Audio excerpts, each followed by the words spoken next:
आपको मोदी जी की वो बात तो याद ही होगी जब मोदी जी ने कहा था कि हमारी सरकार आएगी तो 15-15 लाख रुपए यूं ही सबके अकाउंट में आ जाएंगे। लेकिन मोदी जी ने सबके अकाउंट में भले ही 15-15 लाख रुपए नहीं दिए, लेकिन हर एक भारतीय को 1-1 लाख रुपए के कर्ज में डुबो दिया है। नमस्कार, मेरा नाम अरुण गौतम है और आप देखना शुरू कर चुके हैं धाका टीवी।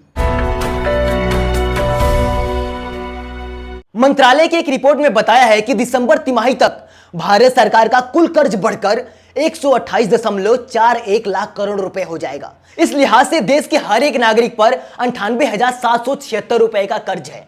यह तो अभी आंकड़ा दिसंबर 2021 का है। आज तो प्रति व्यक्ति 1 लाख रुपए कर्ज में डूबा हुआ है। यानी हमारे देश की सरकार जो सबके अकाउंट में 15-15 लाख रुपए देने की बात करती थी, आज वही सरकार हर एक नागरिक को 1-1 लाख रुपए के कर्ज में डुबो दिया है।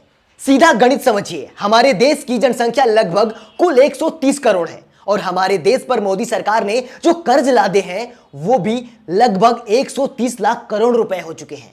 यानी हो गया ना हर एक व्यक्ति पर 1 लाख रुपए का कर्ज। क्या यही थे अच्छे दिन जिसे दिखाने का वादा आपसे और हमसे किया गया था? मोदी जी चाहे कितने भी राज्यों के चुनाव क्यों ना जीत जाएं, चाहे वो 2024 का भी चुनाव जीत जाएं, लेकिन उनसे यह हकीकत नहीं बदली जाएगी कि मोदी सरकार ने देश की अर्थव्यवस्था का भट्ठा बैठा दिया है। मैं यह क्यों कह रहा हूं, इसके पीछे भी वजह है।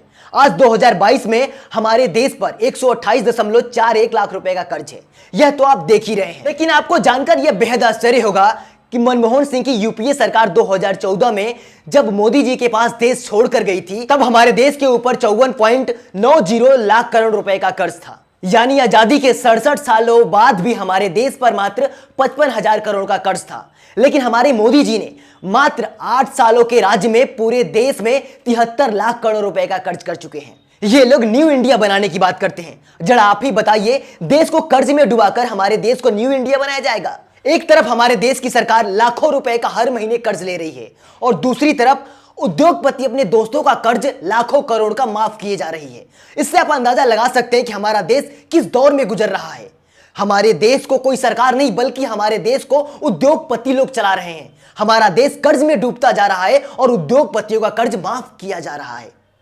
अब आप समझ पाएंगे कि मोदी सरकार सार्वजनिक संपत्तियां क्यों बेच रही है। दरअसल जिस व्यक्ति के गले तक कर्ज आ जाता है ना, तो उसे अपने पुरखों की प्रॉपर्टी दिखती है और उसे बेचना शुरू करता है। और ऐसा ही काम हमारे देश के प्रधानमंत्री जी कर रहे हैं। हमारे देश को विकास की ओर ले जाने के लिए अपने पुरखों की प्रॉपर्टी को नीलाम कर रहे हैं। इसे देश की उन्नति बता रहे हैं।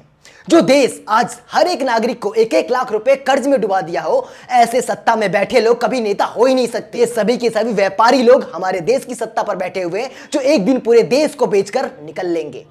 हमारी ये वीडियो आपको कैसी लगी कमेंट करके अपनी राय हमें जरूर बताएं और ऐसी और भी वीडियो देखते रहने के लिए धाका टीवी को सब्सक्राइब करें।